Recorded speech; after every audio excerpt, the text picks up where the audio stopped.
કેમ છો? ચાલો આજે આપણે સાથે મળીને એક એવી સફર પર નીકળીએ જ્યાં આપણે ભારતના અદ્ભુત અને વૈવિધ્યસભર ભૂપૃષ્ઠને જાણીશું.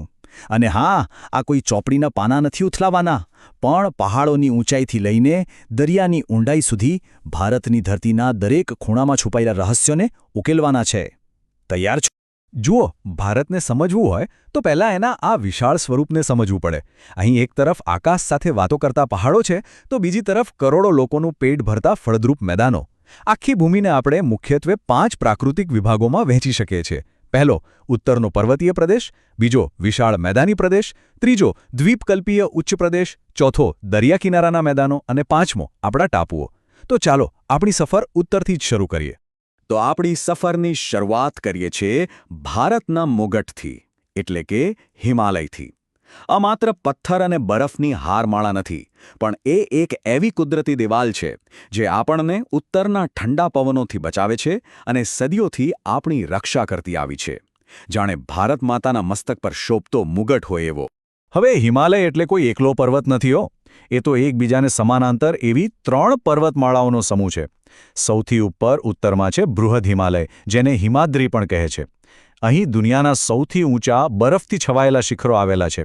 એની નીચે આવે છે મધ્ય હિમાલય, એટલે કે હિમાચલ, જે આપણા બધાના મનપસંદ હિલ સ્ટેશન્સ આવેલા છે. અને સૌથી છેલ્લે દક્ષિણમાં છે શિવાલિકની ટેકરીઓ, જે હિમાલયનો સૌથી નવો અને નીચો ભાગ છે.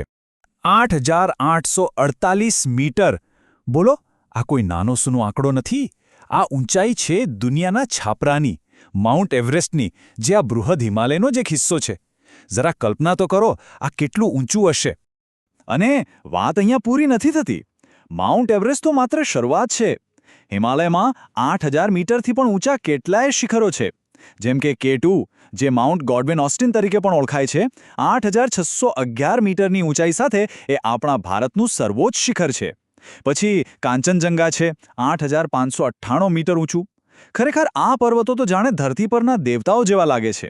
ચાલો હવે પહાડોની એ ભવ્ય ઊંચાઈઓથી નીચે ઉતરીએ અને ભારતના હૃદય સમાન વિસ્તારો તરફ આગળ વધીએ, એટલે કે વિશાળ મેદાનો અને પ્રાચીન ઉચ્ચ પ્રદેશો. આ એ જગ્યા છે જ્યાં કરોડો લોકો વસે છે અને જ્યાંથી આખા દેશનું પેટ ભરાય છે. હિમાલયમાંથી જે બધી મોટી મોટી નદીઓ નીકળે છે ને, જેમ કે ગંગા, યમુના અને બ્રહ્મપુત્રા, એ પોતાની સાથે સોના જેવો ફળદ્રુપ કાપ ઘસડીને લાવે છે. અને એ કાપના પથરાવાથી જ બન્યો છે આ ઉત્તરનો વિશાળ મેદાની પ્રદેશ. આ દુનિયાના સૌથી મોટા અને સૌથી ફળદ્રુપ મેદાનોમાંથી એક છે.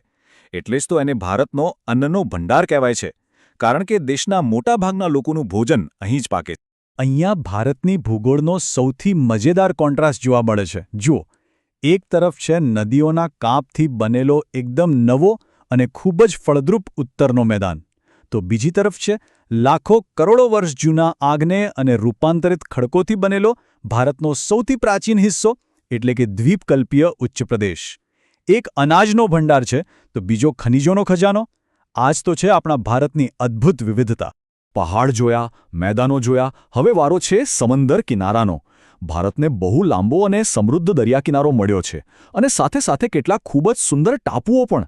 ચાલો હવે એ તરફ એક નજર કરીએ. ભારતના દરિયાકિનારાને આપણે 2 મુખ્ય ભાગમાં વહેંચી શકીએ.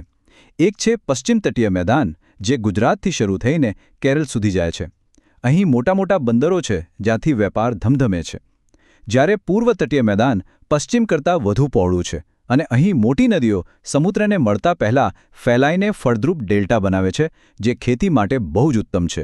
ટાપુઓની વાત તો એનાથી પણ રસપ્રદ છે. અરબ સાગરમાં જે લક્ષદ્વીપ ટાપુઓ છે એ તો પરવાળા નામના નાના નાના દરિયાઈ જીવોના અવશેષોથી બનેલા છે. એટલે જ તો ત્યાંનું પાણી અને દરિયાકિનારા એકદમ સ્વચ્છ હોય છે. અને બીજી બાજુ બંગાળની ખાડીમાં જે અંદમાન નિકોબાર ટાપુઓ છે એ તો ખરેખર સમુદ્રની અંદર ડૂબેલા જ્વાળામુખી પર્વતોની ચોટીઓ છે. બંનેની બનાવટ કેટલી અલગ છે ને કમાલની.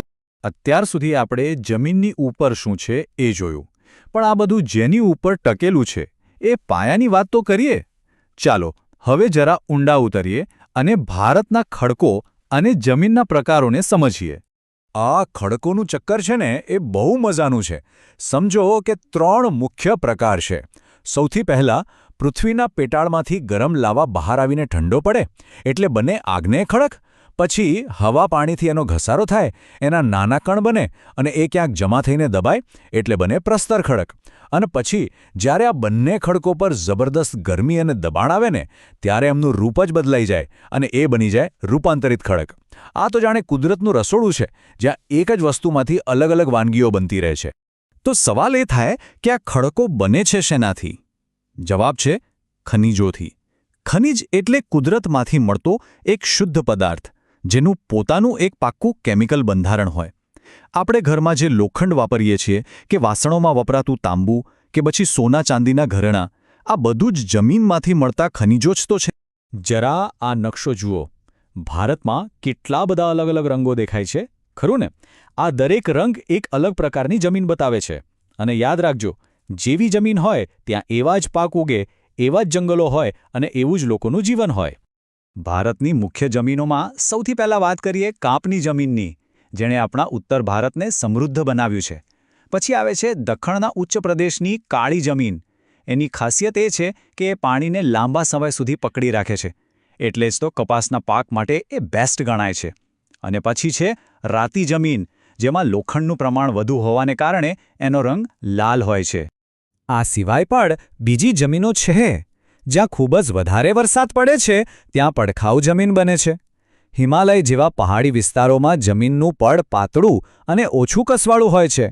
અને છેલ્લે રાજસ્થાન અને ગુજરાતના રણ વિસ્તારોમાં તો સ્વાભાવિક છે કે રેતાળ અને ઓછી ફળદ્રુપ જમીન જ જોવા મળે. તો આ બધી પહાડો, મેદાનો, નદીઓ અને જમીનની વાતોનો મતલબ શું નીકળે? મતલબ બહુ સીધો અને સરળ છે. આ ભૌગોલિક તત્વો જ નક્કી કરે છે કે લોકો શું ખાશે, કેવા કપડાં પહેરશે, કયા તહેવારો ઉજવશે અને એમની કમાણી શેમાંથી થશે. ટૂંકમાં કહીએ તો આપણી ભૂગોળ જ આપણું જીવન ઘડે છે. તો આપણી આ સફર અહીંયા પૂરી થાય છે, પણ એક સવાલ છોડીને જાય છે. આપણે જોયું કે કુદરતે ભારતને કેટલો અદ્ભુત અને વૈવિધ્યસભર ભૌગોલિક વારસો આપ્યો છે. હવે વિચારવાનું એ છે કે આ વારસો આવનારી પેઢીઓ માટે એક મોટી તક બનશે કે પછી એક પડકાર? આનો જવાબ આપણે સૌએ સાથે મળીને શોધવાનો છે. જરૂર વિચારજો.